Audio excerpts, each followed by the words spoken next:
you sometimes meet such people on any social media platform, and for me personally it was LinkedIn, where you see so many synchronicities. You see so many synchronicities in your ideologies, the way you run your business, and sometimes even the names of your programs and the way you launch your programs. Such a person for me was Taryn Jacoby. And in this episode of Soulfully Aligned Business Podcast, we are having a wonderful and a beautiful conversation on how to combine and balance the masculine and feminine energies, which are crucial for running a soulfully aligned business. It was a conversation that I have wanted to have with her for quite a long time. And I am so honored that she accepted to be a part of this podcast and accepted to be a part of this interview. Hey everyone, this is the next episode of Soulfully Aligned Business Podcast. And I'm Shruti, your host. And I'm also an intuitive business guide and a soul purpose coach. And I cannot wait for you to listen to this episode. And if you are someone who is towards the far ends of the spectrum, right? If you are too masculine wanting to come to your feminine side, if you're too feminine wanting to come to the masculine side, this is the perfect episode for you. It's a perfect episode for you to learn how to combine both energies so that you run a business that is aligned to your soul while you also take the right actions for your business, because both are necessary and both are crucial. I cannot wait for you to take all the insights that you can from the episode. And Taryn is also launching her Chrysalis Mastermind, which is the perfect container for you if you want to release your soulful, your impactful offers out there and create successful, passionate business. I think her waitlist is on, and you can find more details for reaching out to her and how to apply to it in the description below. Thank you. Thank you so much. Hey, Taryn. Hey. So nice to have you today. It's been a pleasure, and I have genuinely been waiting for this recording for quite a while now. Thank you so much for being here. Thank you so much for having me, Shruti. It's an honor. Yeah, I think we first met on LinkedIn, and our conversations just kept going, and there were so many synchronicity, right? And I felt instantly connected to you, and I couldn't have asked for a better person to talk about the perfect blend of, masculine and feminine energies and businesses and all the beautiful stuff that you work on. Thank you again for being here. I know we had a great connection on LinkedIn and lots of synchronicities. Yeah, it was beautiful. Before we actually get started, for the folks who are listening, if you could introduce yourself and what you do and who do you work with, it would be amazing. Yeah, of course. So my name is Taryn Jacoby, and I'm a business and family coach, and I'm super passionate about supporting conscious entrepreneurs and growing purpose-led businesses with clarity and focus so that they can have more time to do the things that they love. So I'm also a mother as well to a little boy who's now 16 months old. And so, yeah, time with my family is very important to me. And so I only work 2 days a week, and I support other people in creating a work-life balance that works for them as well. Oh, wow. The one thing that immediately stood out to me, like internally, was only 2 days a week, right? And I'm sure you get asked that question a lot when people actually know it. How do you actually handle and manage your businesses? Because for a lot of people, they are like, it's not possible, right? We have our own limitations of 8-hour work days, 40-hour work weeks. And how do you actually handle it and manage it? And how is it possible for those who are listening, who have less amount of time, but they really want to tap into their passion? Yeah, so I'm not going to say that it's been easy, but over time I've really learned to focus in on the things that are the needle movers, the most important tasks, and to stop trying to do it all, because it's not realistic to think that you can do it all. And so I really support my clients as well, and really like lasering in on one offer that they want to focus on over the next 3 to 6 months, and one like marketing plan that they want to focus on, one platform. So when you're not trying to just put your energy and your time in doing all the platforms, all the offers. And, that I say it's not easy because in my nature, I think you and I have spoken about this before as well, like easily get distracted by the shiny objects. And I always want to do like, oh, new platform, or I've got this great new idea for a new offer. And so it hasn't come to me easily. And it doesn't mean that you can't do the other things. It's just about focusing on that one thing for a set amount of time until you get the ball rolling with that, and then moving on to the next. Wow. Yeah. I'm not there yet. I'm still everywhere and anywhere, but I'm trying to embrace the fact, because there's a lot of judgment on that too. But yeah, it's, every time I speak to you, every time I see your posts, it's like a perfect combination of masculine and feminine energies, as I mentioned before. You talk about logic, you talk about emotions, you talk about strategy, you talk about diving deep, you talk about mindset, you talk about business, right? Why do you think it's crucial? Because businesses can often be perceived as masculine forms, Why do you think it's crucial for entrepreneurs today to balance their masculine and feminine energies? And for those people who don't know what it is, what is it? Yeah, so I share a little bit around my personal journey with that, because I think a lot of people might relate to this. And I had a guest on my podcast last week, and we were talking about this exact same thing as well. And so when I was working in corporate, corporate can be a very like masculine focused environment. And I've spoken to a lot of women who have worked in corporate and actually have caused themselves to have early menopause because their nervous system has just burnt out, right? And so the masculine energy, for those who don't know, it's the doing. It's having the structure. It's having doing the actions. It's very much like doing. Yeah. And then when I left corporate, I just rejected that. I just rejected all of that, and started doing energy healing, and I started doing Reiki, and got into, I was doing yoga and essential oils and all those lovely things.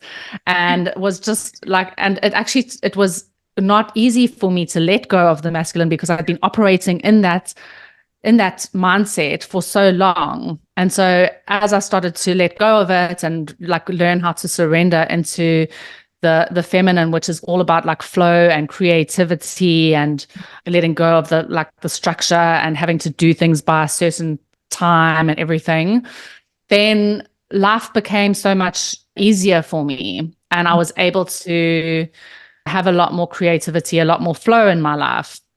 But then I got to a point where in my business where I realized that actually I needed some of that masculine back, that I needed some more structure. And so I think a lot of people can relate to this journey, right? And then it's about okay, so now how can I bring some more of that back? And how can I create more systems, more structure in my business, in my life to support my creativity, to support my flow, because we need that to hold us through the creative part of our business. Oh, wow. When you actually put it like that, I realized that I was on the extremely masculine phase. It's only now that I have transitioned to the full feminine phase, where I have completely surrendered and let go. Because though I was tapping into my feminine phase for the last 2 years, I still had that, it's not toxic masculinity, but you know what you mean. That toxic phase of myself that was still holding me back. And it took me time to let it go. And now I have completely gone to the full femininity phase. And I think in a couple of months, then I can start, I can see seeds of it now, where I'm integrating structure and, structure and strategy into what I do. Yeah. And it's been beautiful because it's by choice, right? You are very conscious about what you're integrating into your life. You're very conscious of what you're bringing in. And it's a Yeah. beautiful feeling. It's a beautiful combination. It feels amazing. I love that. And I think we go through different stages, like you're mentioning as well. And so it's not like having to have the perfect balance all the time. And so even, when it comes to hiring mentors as well, there's so many like coaches out there who are very feminine focused. And then there's a lot of coaches who are very masculine focused, and you might feel like, okay, I need some more feminine in my life, or I need some more masculine, whatever that is. I need some more structure. But the way I like to create my programs and work with my clients is to bring both in. And so it's really, I aim to like focus on 50-50 in the work that I do with my clients. Yeah. And that's what is sustainable. That's what brings you forward sustainably without you losing too much of energy, and while also making money, which is needed, right? Yes. Even in business, it's all about emotions and service and love and warmth, and also about profit, because Definitely.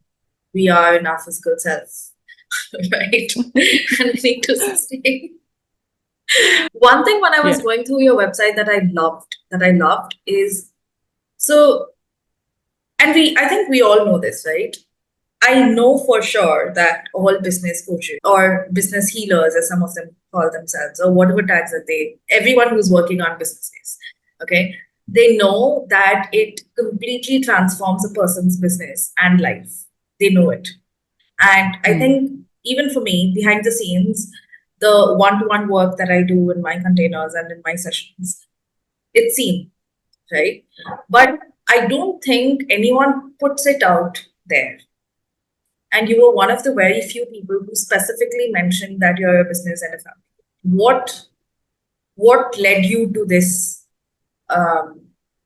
point, if I may ask? Because people talk a lot about niching down, focus on one thing and do only this and nothing else.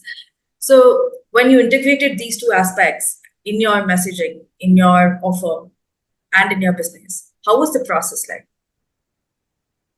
Do you mean, just to clarify, do you mean the masculine and the feminine, talking about that as 50-50? Okay, so when you say that you're a business and a family coach, right? Oh, I see. Yeah. Okay. Yeah. Well, so thanks for clarifying. I think what led me to that point was that I started off as a transformational coach. My background was actually therapy, hypnotherapy, rapid transformational therapy, and it just naturally led into coaching. I never saw myself as ever becoming a coach, but I hired a coach to support me, Alyssa Nobriga. She's amazing, and ended up like just falling in love with the process of coaching, and seeing that it doesn't have to be that very, just coming back to the theme, like that very masculine style coaching, that actually you can bring your own style, your own personality, your own creativity into it. And so as I started coaching people in their life, so it was like I was doing transformational life coaching at first, I naturally started to see how that was feeding into other areas in their life. So for example, I worked with a client, and she wanted to work on her self-worth. She wanted to work on self-acceptance. And so as we worked on cultivating more self-acceptance in her life, because I think because she was lacking so much in that area, she was feeling very unfulfilled, and she had stopped dating. So she was, kind of gave up on the idea of ever finding a partner. Her business wasn't doing very, very well. Her self-care was like rock bottom. And so all these areas in her life were being affected. And as we started working together, very quickly did I start to see how she met her soulmates. Herself, she gave up addictions that she'd had for over 20 years.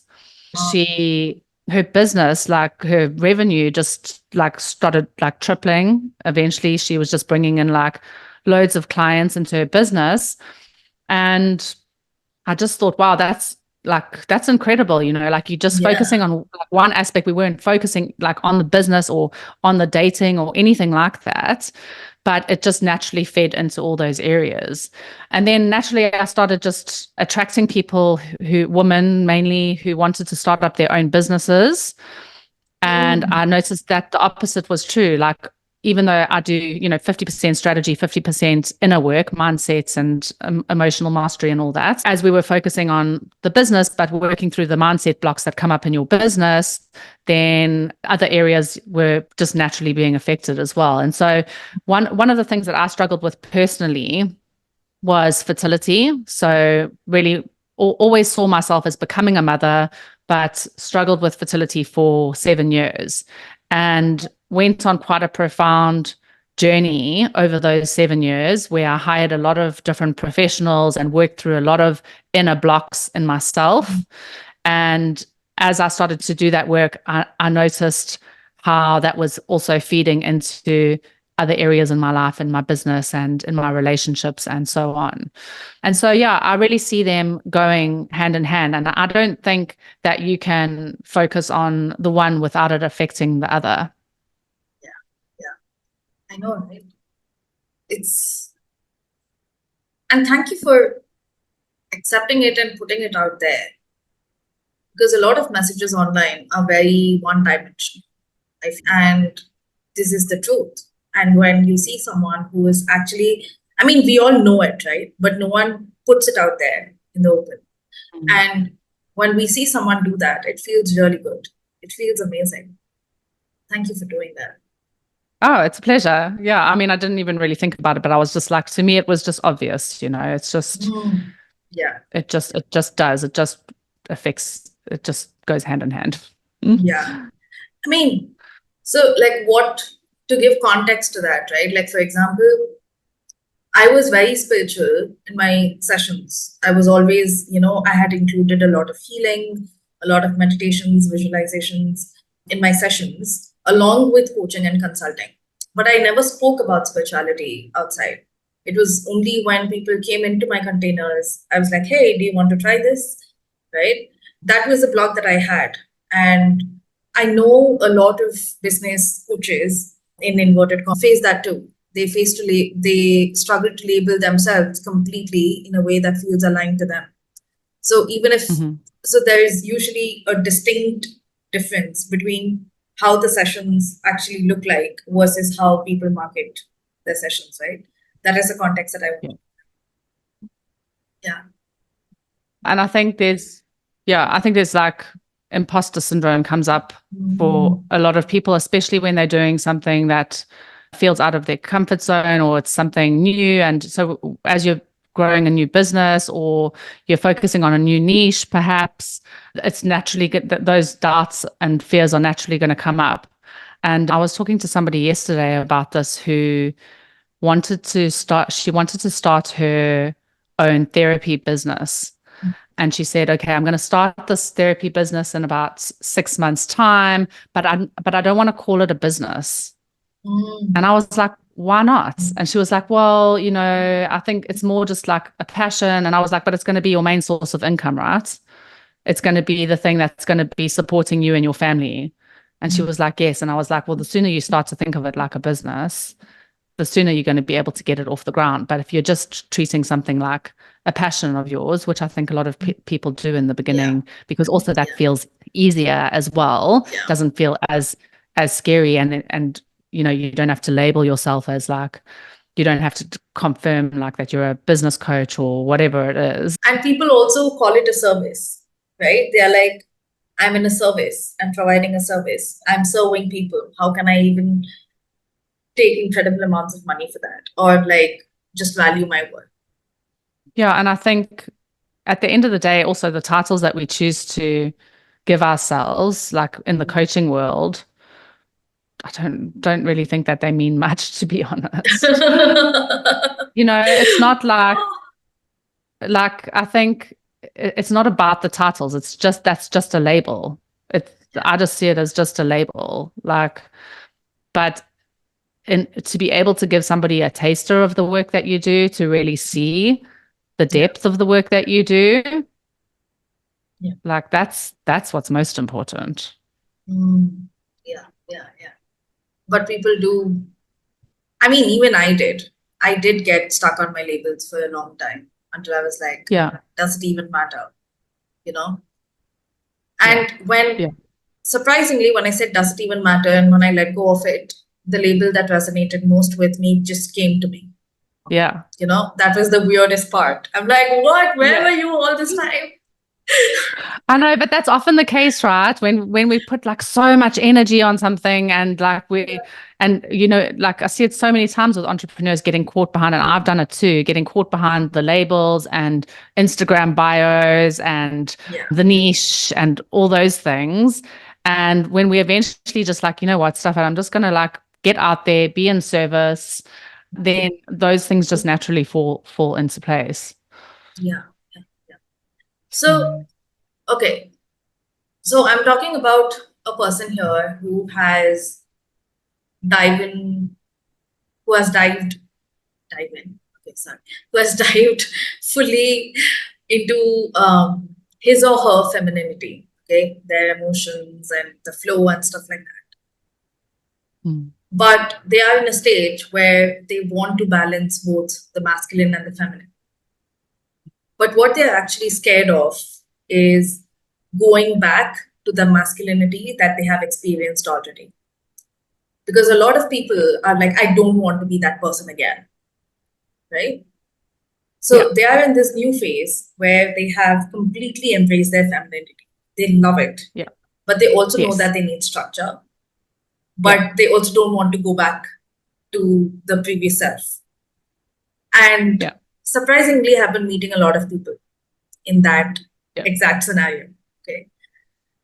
How can they embrace their masculine side? How can they not hate it?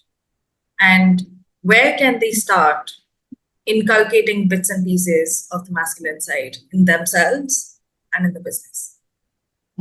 Yeah, I mean, you speaking to like the majority of my clients, because I think that's an objection that comes up so often when somebody's like, oh my gosh, like I really want to join your Chrysalis Mastermind or your program, but I'm scared, to be honest. Like I'm scared because I don't want to take on too much. I'm in this like flow and things are feeling like nice and flowy and easy, and I don't want to like commit to too much, and then it's going to stress me out, or it's going to affect my health, or it's going to lead me to burnout. Like I've been there, like I completely understand, but that's why when I'm creating my programs, I make sure that it's done in a really sensitive way, so that it's not just like has like loads of information to overwhelm you. And it also works for me, for my life as well. And so I don't have time to also be recording like loads of content. So the content that I give my clients is very specific, and it's very powerful. So I think my advice would be, if you're in that place, is just you have to just learn to lean into that trust in yourself, because you've probably been there, you've been hurt by burnout, or by feeling overwhelmed, or by stress, or whatever it shows up for you as anxiety. So it's natural that you don't want to experience that again. But because you've experienced that, you have so much more awareness and consciousness around not experiencing that again. And so you naturally do things differently. You naturally do things with more awareness. Like I said, the way that I create my programs now is with a lot more awareness than how I used to do it, because I have that kind of core focus of making sure that my clients don't get to that point. Is there any small steps that they can take? Any tangible steps that they can take to go towards that? Yeah, get support.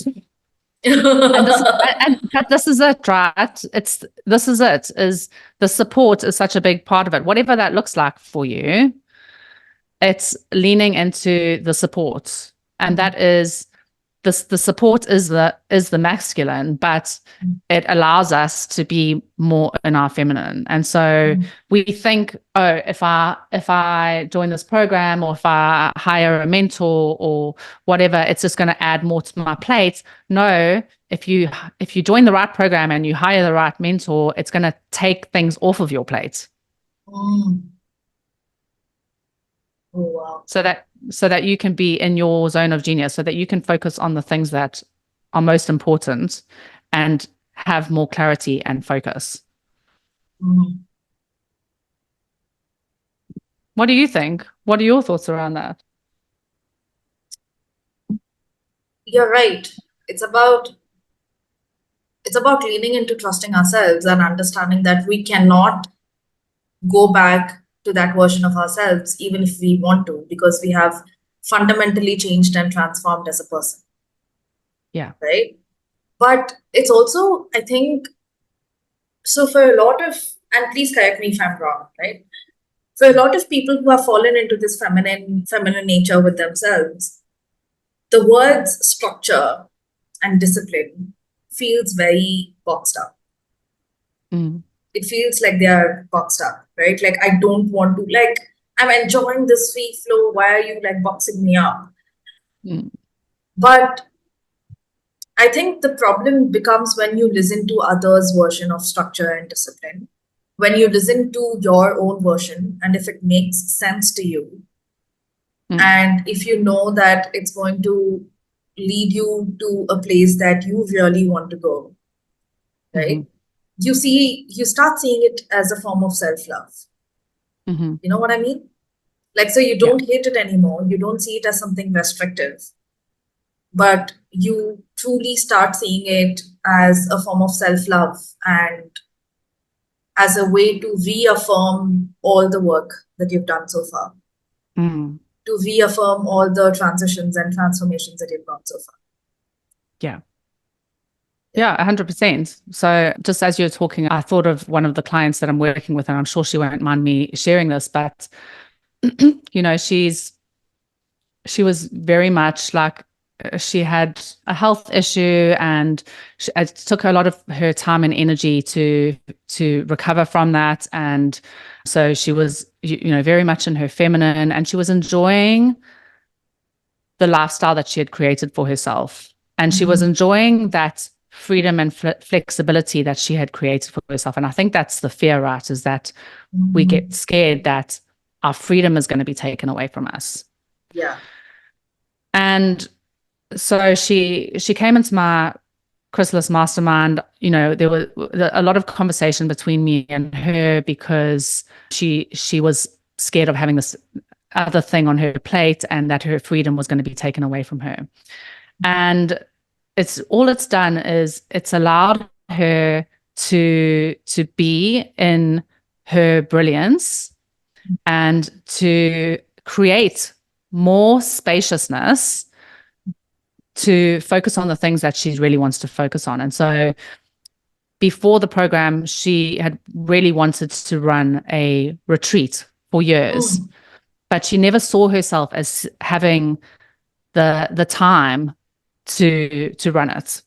And so now she's, you know, like within, you know, a couple of weeks, she's decided that she's going to run this retreat in collaboration with somebody. And yeah, it's happening in, you know, the next couple of weeks. And I'm so excited for her. Oh, wow. And, you know, it's just helping you see things from different perspectives as well, I think is also really, really key, because we can get so caught up in our way of thinking that we can't really see beyond that until we have somebody else to help us see past those inner blocks that come up for us. And so the, you know, not having the time or not having the money, a lot of that is just the surface excuses that come up as a protective mechanism. But beneath the surface, a lot of the time it goes deeper than that. And there's fears of, what if I'm not good enough? Or what if I fail? Or what if I succeed? That can also be scary. Like then I'm going to have to hold more. Yeah. Then what if that takes away my freedom? If I bring in more clients, if I have a successful launch, What Yeah. if that takes away my freedom? Yeah. But it doesn't have to take away your freedom. It can add to your freedom if it's done in the right way. I don't think most people genuinely understand the difference between the fear of success and the fear of failure, especially because there's such a fine balance to it, isn't it? It's a very fine line that can get misconstrued as something else. Yeah. No, I So agree, because I think a lot of people think that it's the fear of failure is like one of the most common ones that come up. But if you dig deep enough, a lot of the time it can be the fear of actually succeeding, of actually becoming bigger, because we're so conditioned, and especially as women, to play small, to not believe in our full potential, our capacity, our ability to create magic in our lives. Yeah. I remember I used to go through it last year where I was like, okay, and I kept limiting the number of client spots that I had. And I was like, if I'm working with like 10 clients, at a time, even though I do have the space and I can hold the space and provide the energy for that, I used to be like, oh, if I earn too much money, what if my values change? What if who I am changes? What if I start treating people differently? What if I can't go on vacations? Like, if I want to actually take a break, like a 2-week break, will I be able to do it if I have 10 clients? And all these thoughts used to go in my mind until one day my coach sat me down and he was like, Shruti, and he completely rewired, how I view success and how I view failure. And the thing with the fear of success and fear of failure is I think it's like a pendulum. We keep oscillating between them, right? And that's why it becomes confusing. But what our brain essentially asks us to do, requests us to do, is to, or forces us to do sometimes, is stay in the same place because it's safe. It's safe and no one can harm you, right? Yeah. Our brains are still primitive in a way. I don't mean that way, but I don't think our brain has caught up to all the modern, technologies and issues and businesses and stuff like that. For it, it's still safety, flight and fight and stuff like that, right? So it's very easy for our brain to start controlling us to keep us safe. Yeah. Well, 100%, because I think when you dig even further beneath the fear of failure and the fear of success, it's the fear of rejection. It's the fear of being judged, because back in the day when we were like rejected from society and we were kicked out from the community into the wild, we couldn't survive. It was the death sentence. And so we've carried that with us through the years. And even though it's not the reality now, we probably could survive on our own in this modern world, but we still carry that fear of rejection, and it is as strong. Like they say that the fear of public speaking is as great as the fear of death, because it's actually beneath the surface. It's the fear of rejection. Like if people reject me, I will die. Yeah. Wow. And it's a big one. It's a big one. Yeah, it's a massive one, isn't it? Yeah. And it's just so complex and it has like a millions of variables. But it's also very simple because all of us are going through it together. Exactly. So, yeah. Wow. This sort of leads me to the next question, which is about decisions. Okay. And so the most important aspects of our business is, after all, a decision and a choice to do something. How to do it, how it looks like, what it looks like, all that comes next, right? And all the fears especially come out when someone's deciding, when someone's making that choice, right? So if I am a feminine person trying to tap into my masculine, how do I take decisions or choice for my business? that is aligned and structured? Like because, and I'm asking this specifically because when I was in the free flow stage, I used to only think about, does it feel right to me? Right? Does it feel aligned with my soul? But now, because I'm incorporating parts of my masculine, I'm also thinking about, does it actually fit in what I do? Does it actually make sense? Is it possible? Realistically possible? Right? Yeah. So how do you take decisions or make choices in your business by combining your masculine and feminine? That's a really, really good question. So I think, the best way to make decisions is from your intuition, but I've also learned to integrate some masculine into it over the years, because the way that I used to make decisions was I would just know, like, instinctively, like, this is for me or this is not for me. Like, I don't take a lot of time to make decisions. Like, if I come across a mentor that I resonate with, like, in the past, I'd just be like, yep, she's my mentor. This is it. I know this is right. And I just, sign up for her program, year-long program, spend 25K, like without too much thought. But over the years, I've learned to just slow that process down a little bit.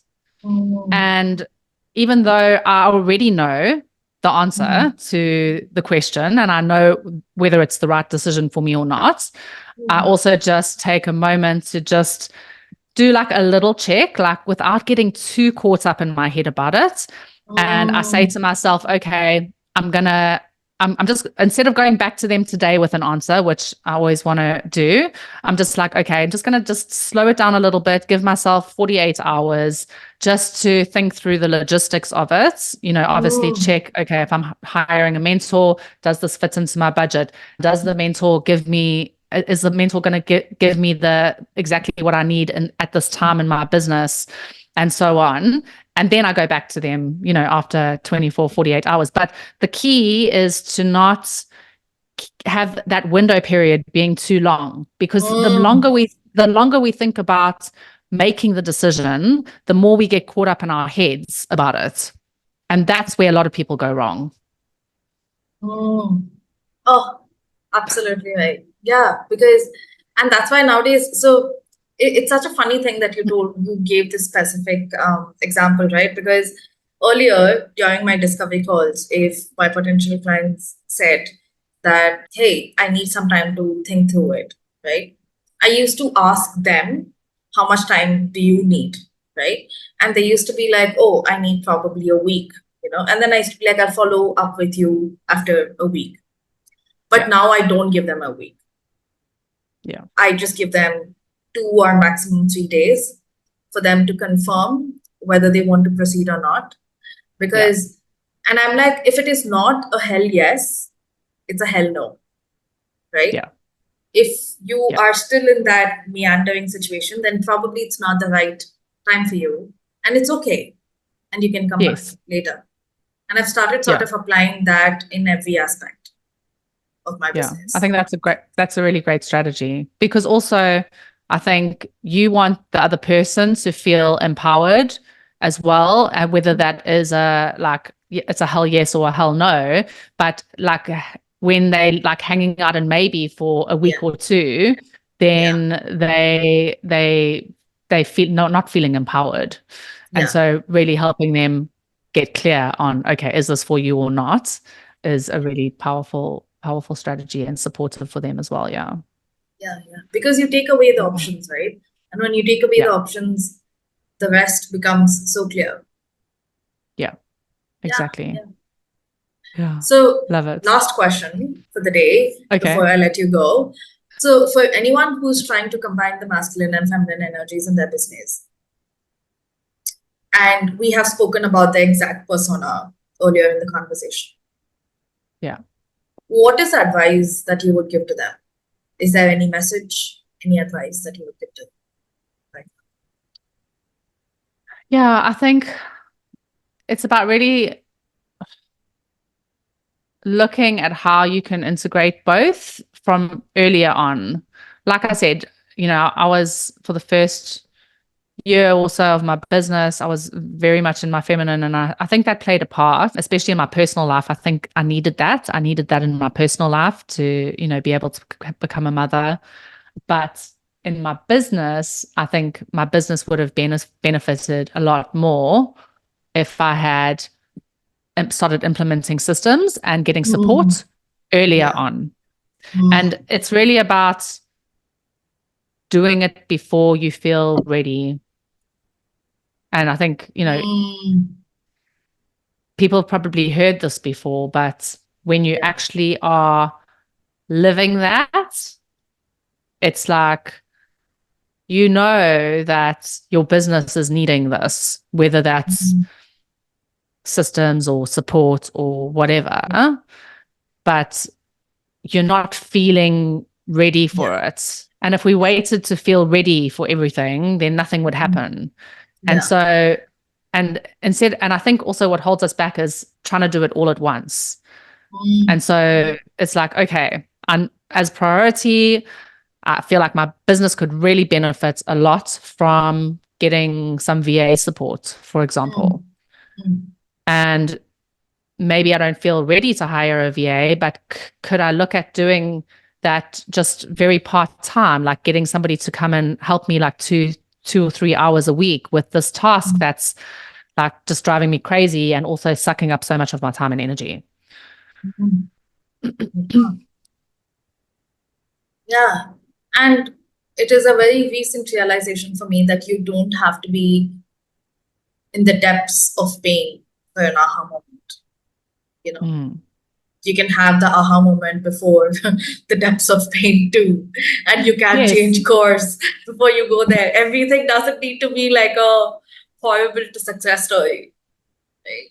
Exactly. Yeah. Ideally, we want to do it before we get into the depths of pain. But unfortunately, a lot of people do wait until they're at that point where they're like, okay, desperate, And this game of entrepreneurship it's like the people who are able to create more sustainability, not only externally, but in their business strategy, but internally, most importantly, are the people that are going to win, are the people that are going to succeed, because a lot of people, will give up after a few years. Most people will give up after a few years because they don't come with the right long-term mindset.